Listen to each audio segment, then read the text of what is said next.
Deuxième partie. Dans cette partie, on va voir comment créer des instances. Donc comment, en cliquant sur soit une touche de clavier, soit sur la souris, on va créer un objet. Donc là, on va créer tout de suite, comme tout à l'heure, juste une scène très simple. Donc je vais créer un petit plan et je vais créer une sphère. Object, une sphère. Donc ça, ma sphère sera juste l'objet que je vais créer. Donc là, avant de créer, je ne vais pas créer la sphère et la laisser sur place. Donc là, regardez ce que je vais faire. Je vais venir ici et créer ce qu'on appelle un préfab. Ok. Et je vais l'appeler cartouche. Et je vais prendre ma sphère et la mettre dans le préfab. Donc ça, c'est mon préfab cartouche. Et de cette manière, je peux effacer la sphère. Deuxième chose, je vais créer ici un objet vide. Je vais laisser ici. L'objet vide, il est très intéressant parce qu'il n'est pas visible. Donc je peux créer des objets à partir de cet objet sans être dérangé. Et je vais le laisser sur place et je vais créer donc un petit script ici, comme d'habitude. Donc là, je vais créer le script que je vais appeler create. Ok. Double-clic sur create.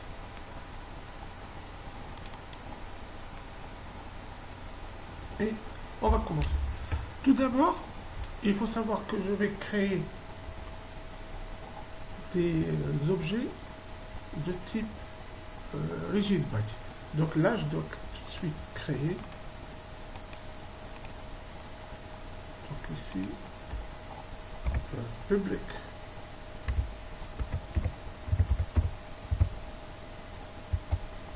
Rigid body.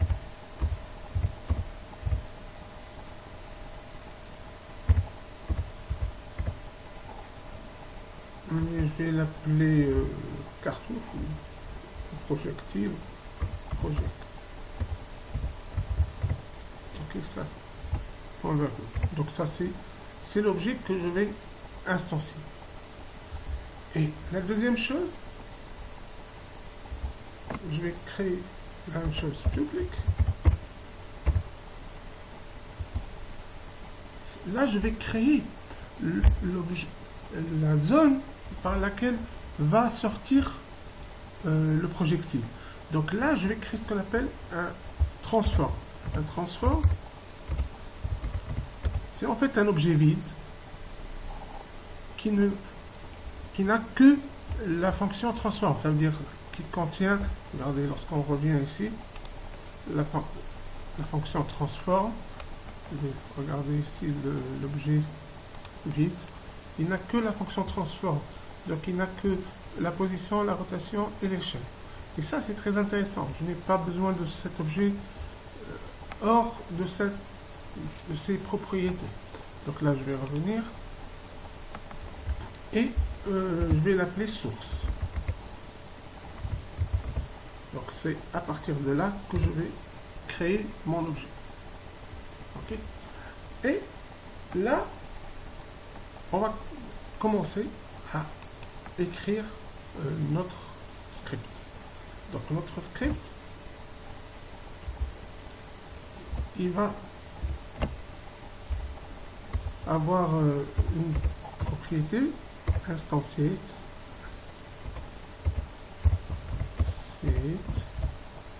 Qu'est-ce qu'il va instancier? Il va instancier un objet de type rigid body. C'est toujours la même chose. Il doit instancier un objet de type rigid body. Donc l'objet rigid body pour nous, ce sera cette cartouche. Et la cartouche, nous l'avons ici déclarée comme un projectile. Donc là, point, project.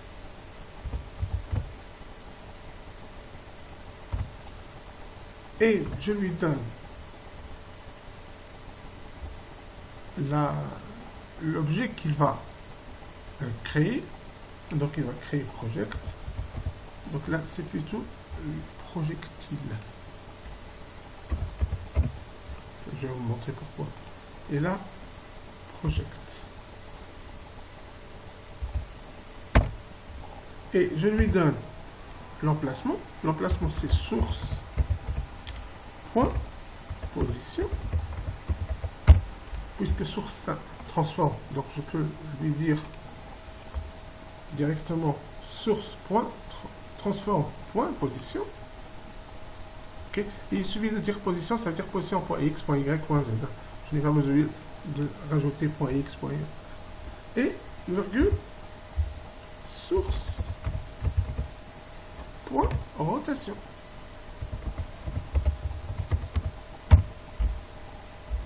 Donc là j'ai rajouté une autre variable.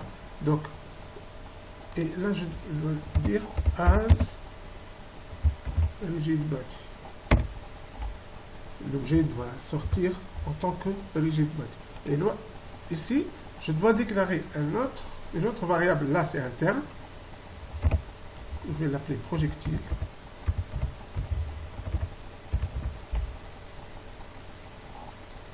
Okay. Donc là, elle sera de type rigid body.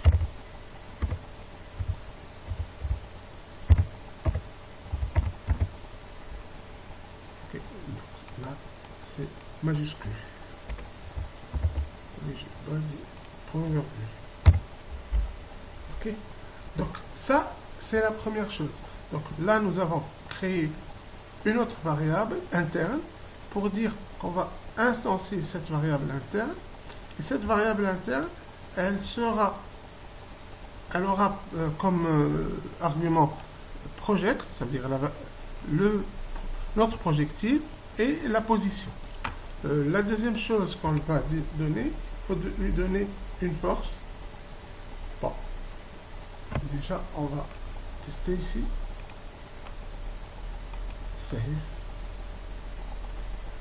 Ok. Et là, nous devons lui donner une force. Donc là, qu'est-ce qu'on va dire? Projectile. Projectile, la variable. Point, on a vu tout à l'heure. Add force. F majuscule. Entre parenthèses. Là, je vais lui dire source. Point. Par exemple, forward ou up, comme je veux. Ça veut dire en avant. Et là, point virgule. Ça, c'est la fonction void. Bon, maintenant, il faut dire quand est-ce qu'on fait ça. Donc ça, on va rajouter juste un if, comme tout à l'heure. If, entre parenthèses, input, point, get, key, entre parenthèses, space. Donc j'ai juste utilisé le clavier en plus. Et je vais vous montrer le problème qu'on va avoir en utilisant le point getKey avec space.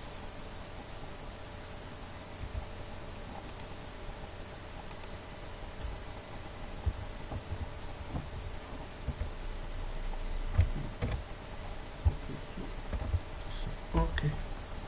Voilà. Save. On va voir si on a des problèmes. Oui, on a toujours des problèmes. Ça, c'est ça. Oui. C'est ça.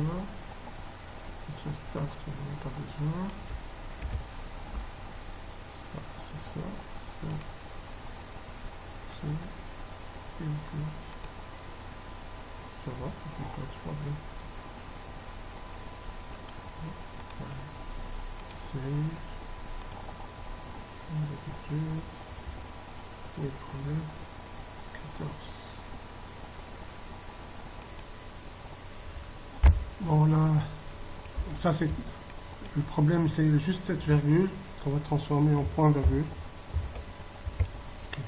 Avec ma vue, je n'ai pas vu. Donc là, je sépare. Je cache ça.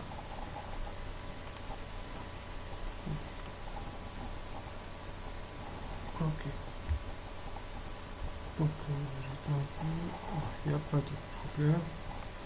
Donc, regardez ici. Je vais sur mon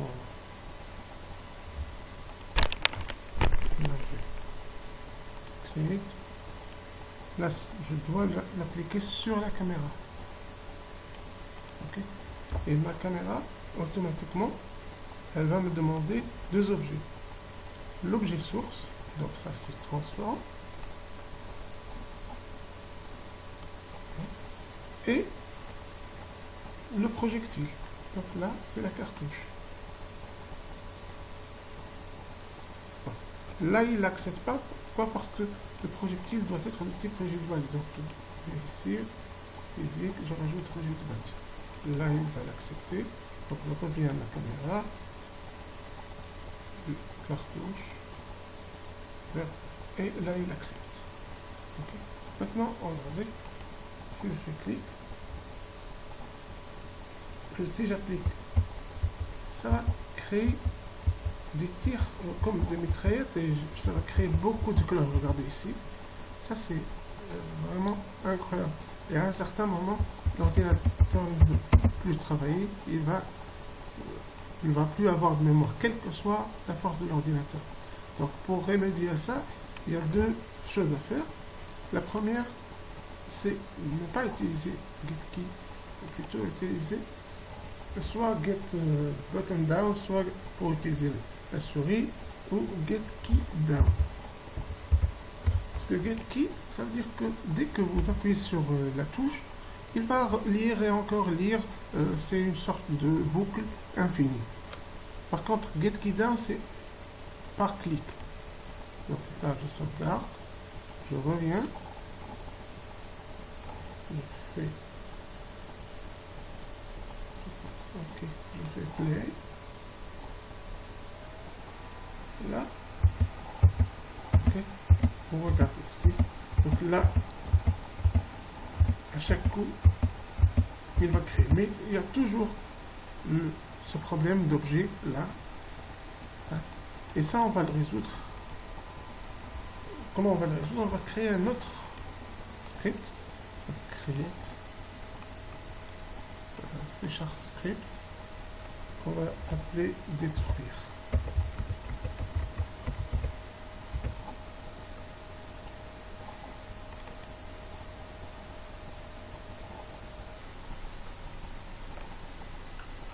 Bon, pour détruire l'objet, il suffit juste de venir ici et de dire destroy.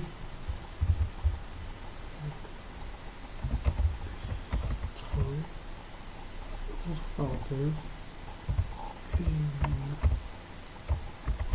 object, il ne faut pas oublier le O majuscule, virgule, et lui donner le temps, par exemple 3 F. Le 3, c'est toujours en float, donc il faut rajouter un F. Ok. Et point virgule. Donc là, logiquement, on a destroy et l'objet. Donc ça va. Ok. File save.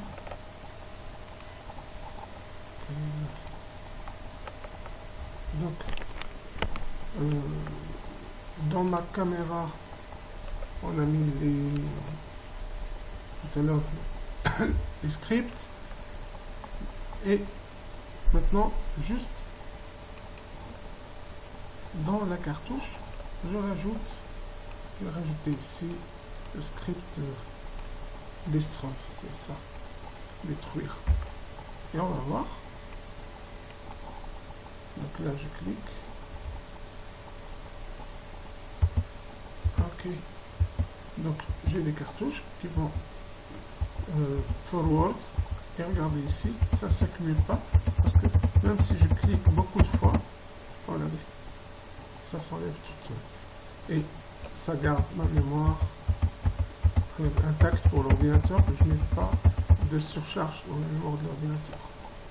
Et comme ça, on aura pratiquement fait tout le tour du jeu. Maintenant, je vais vous montrer le jeu final qu'on va avoir. Et ça, c'est à vous de le faire. Ok. Donc là, c'est ça.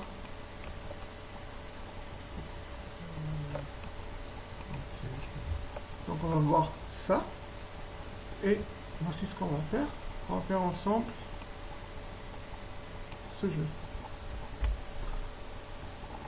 Donc là, je tourne à droite et à gauche. Et hop. Hop.